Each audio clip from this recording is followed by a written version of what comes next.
I'm Steven Stemkowski. James Jones. Storm Folderberkin, and this is my service animal, Jasmine. I'd like to thank Forthright for having us.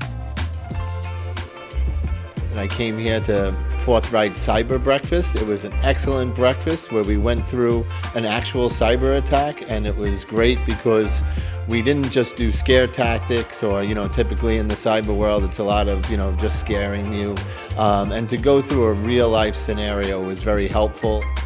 I think it's wonderful that you have people from all different backgrounds and all different abilities. And I think it's wonderful we have different ages represented. I think it'd be nice in the future if we have even more young people, because it's interesting to see what they know and don't know, and what they can get from us, but also what we can get from people that are new in the profession.